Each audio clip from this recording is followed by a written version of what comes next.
pour nous parler d'Il était une fois le western, une mythologie entre art et cinéma, exposition multidisciplinaire présentée au Musée des Beaux-Arts jusqu'au 4 février 2018.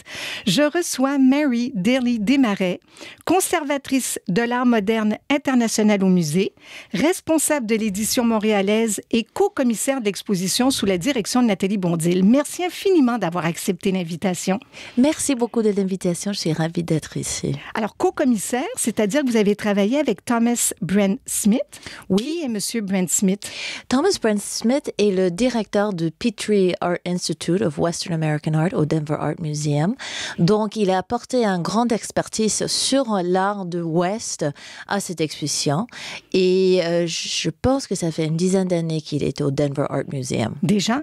Oui, à peu près, quelque chose comme ça. Alors, l'exposition a été présentée chez eux avant Montréal, puisqu'elle a quitté Denver le 10 septembre dernier. Mm-hmm. Pourquoi est-ce qu'elle a été présentée d'abord à Denver, puisque c'est quand même initié par le Musée des Beaux-Arts de Montréal? C'est vrai, vous savez, des fois, c'est juste une question de calendrier.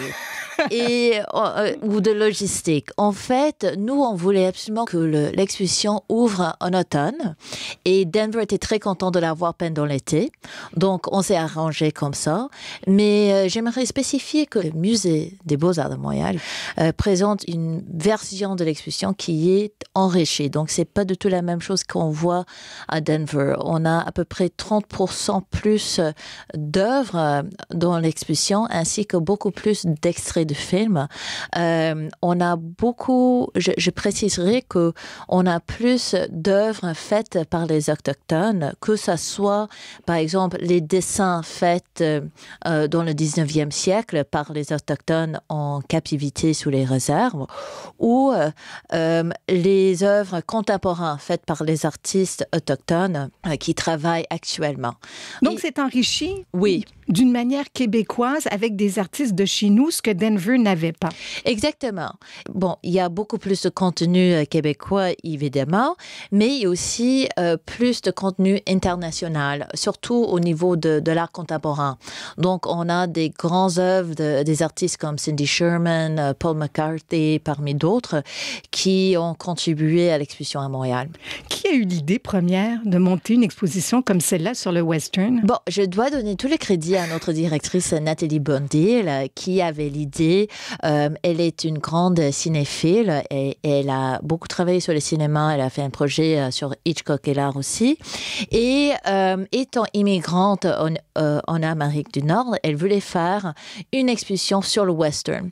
Et après, elle m'a embauchée avec Stéphane Aquin, avec qui j'ai commencé à travailler sur le projet. Elle m'a embauchée pour aider avec la conceptualisation de l'exposition de le western. Comment est-ce qu'on allait faire?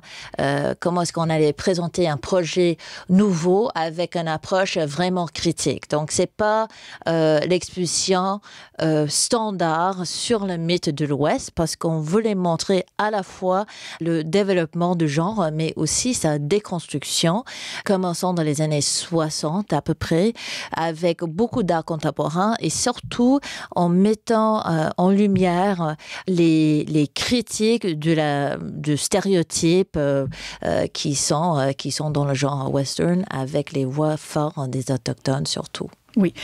Donc, vous avez employé le mot western. Est-ce qu'on sait, Madame Desmarais, à peu près à quelle période est-ce que ce mot-là est apparu?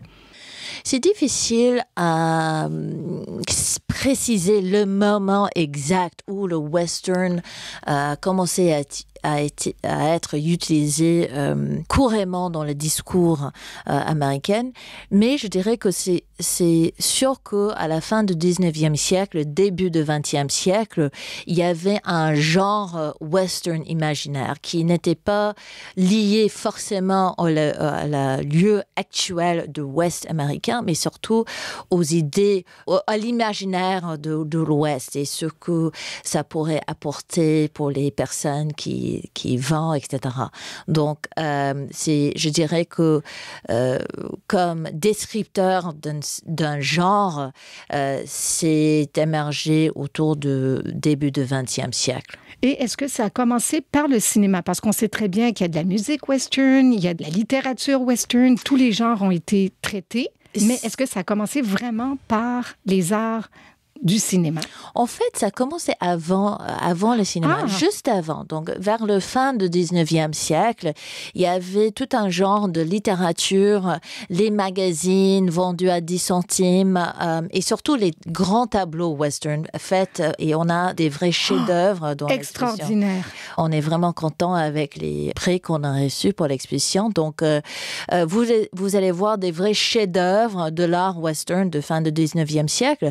Ou une autre chose qu'on a essayé de faire, c'est de montrer comment il y avait un dialogue entre divers types d'art, que ce soit les estampes qui apparaissent ou les illustrations qui apparaissaient dans les journaux, ou les livres dédiés au genre western, ou les tableaux, même avant le cinéma. Et souvent, ce qu'on voit, c'est que les tableaux ou les illustrations qui ont été faites en fin du 19e siècle ont été servis comme matériel de source pour les cinéastes plus tard. Ah, d'accord. Oui. Et est-ce que, bon, là, vous nous dites que ça a commencé comme fin 19e, mais est-ce qu'il y a eu un moment où est-ce qu'on peut dire qu'il y a eu une apogée du cinéma western? Le cinéma western était le genre la plus populaire dans les années 50 et début des années 60. Bon, je dirais en fait plutôt au moment d'après-guerre, 46 jusqu'à 56, 60. C'était extrêmement populaire. C'était en fait le genre culturel le plus important aux États-Unis. On n'est plus dans un moment où le western est aussi populaire qu'avant. Mais cela dit, récemment, le western a eu une sorte de renaissance. On voit récemment, il y a plein de films western qui sont sortis, comme par exemple Tarantino, les films de Quentin Tarantino, Django. Ang Lee. Exact, Ang Lee, Brokeback Mountain, The Hateful Eight. Et donc, ce qu'on voit, c'est qu'au lieu d'être un genre très populaire comme avant, c'est devenu un genre de spécialité par certains cinéastes qui utilisent le genre comme véhicule de commenter sur toutes sortes de choses qui nous touchent, d'enjeux qui nous touchent actuellement, que ce soit la violence, la virilité associée avec l'image traditionnelle du cowboy, les stéréotypes sur le genre sexuel, les Premières ou le Nations. racisme, les Premières Nations, évidemment, surtout, c'est très, très important. Donc, c'est intéressant comment le genre a changé au fil des années, d'étant une sorte de concrétisation des valeurs, disons, traditionnelles, d'être et de transformer en véhicule de critique aussi, justement, de ces valeurs. Et voilà. Vous avez nommé des cinéastes d'aujourd'hui. Vous présentez 150 extraits de films, dont ceux de John Ford, de Sergio Leone, et dont tout le monde se souvient. Est-ce que ça a été compliqué d'obtenir les droits de diffusion de ces extraits, même si pour la majorité, ils sont moins de 1 minute?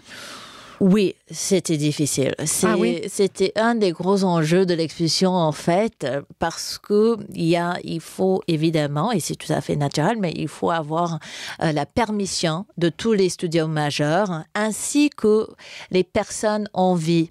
Et là, il fallait faire toutes sortes de processus pour être certaine qu'on a bien fait des choses, qu'on a essayé notre mieux de faire, et aussi d'être certaine de garder la plupart des extraits en bas d'1 minute. Et c'est ça qu'on a fait. Il y en a vraiment pour tous les goûts, ça je peux vous le dire. Oui. Et je pense que c'est une exposition qu'il faut retourner voir parce que, en plus des 150 extraits de films, il y a aussi 250 soit sculptures, tableaux, des objets et tout. Beaucoup de cartels à lire, l'audio-guide aussi. On peut faire des visites avec les guides bénévoles. Donc, c'est une exposition... On en prend, on est capable d'en recevoir, mais je pense qu'il faut y retourner pour l'apprécier encore plus.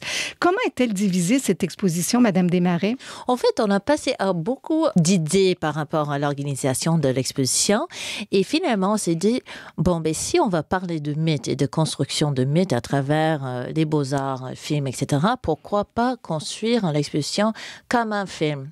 Donc, c'est-à-dire, au début, dans les 3 premières sections de l'exposition, on passe à travers le set, c'est-à-dire le décor, la distribution, et puis l'action de western, tout en montrant qu'il y a un vrai que ce qu'on voit n'est pas la réalité. Donc on essaie de bien souligner le fait que on parle des mythes, on parle des stéréotypes et comment ils se sont construits à travers le temps, à travers l'art, et on essaie aussi d'avoir les contrepoints sur les mythes qu'on montre, par exemple avec les vêtements autochtones qui sont authentiques ou les dessins faits par les autochtones ou même les mots disés par les autochtones, que ce soit Geronimo dans le 19e ou début du 20e siècle ou les artistes contemporains comme Adrian Stimson, Gerald McMaster ou Wendy Red Star, par exemple. Et après,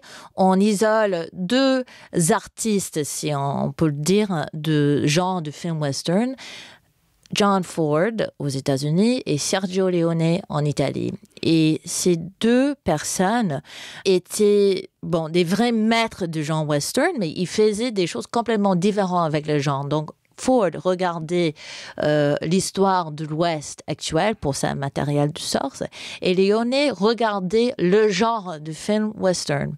Donc, on voit dans le cinéma de Leone, c'est un hommage et une déconstruction du genre western et ses mythes. Et il disait quelque chose comme le cinéma, c'est une usine de mythes. Et c'est vrai. Et c'est un peu comment dit-on, le phrasé pour l'expulsion, une idée qui capte beaucoup de ce qu'on a essayé de faire, de montrer avec l'expulsion, c'est de dire qu'il y a une séduction de l'image qu'on voit dans le western, mais c'est très important qu'on se pose des questions sur la mythologie qu'on voit dans l'image. Oui, puis précisons aussi que parmi les mythes, il n'y a pas que les Indiens, les cow-boys, les bons, les méchants. Il n'y a pas non plus que des bagarres, mais il y a aussi des femmes. Parce qu'on associe beaucoup le western aux hommes, mais vous présentez dans l'exposition des femmes. Un mot là-dessus. Oui, ça, c'était très important pour nous parce que, surtout dans le début de genre, on voit que les femmes sont souvent présentées comme, soit des prostituées, soit des dames qui sont juste à la maison, qui font pas grand-chose, qui sont, mais quand même qui représentent des valeurs de la famille, de la maison, etc., ce qui est une rôle d'ailleurs importante. Mais ce qu'on voit dans la réalité, c'est que ces femmes ont travaillé extrêmement forte. Donc, souvent, c'était eux qui s'occupaient non seulement de la famille, mais de la plupart de leur travail, mais travail physique, manuel, à l'extérieur, et c'était très, très dur pour eux aussi. Et ce qui est intéressant, c'est que à partir des années 60, on voit que les femmes dans le western prennent beaucoup plus de place. On voit les femmes dans les rôles beaucoup moins superficiels, je dirais.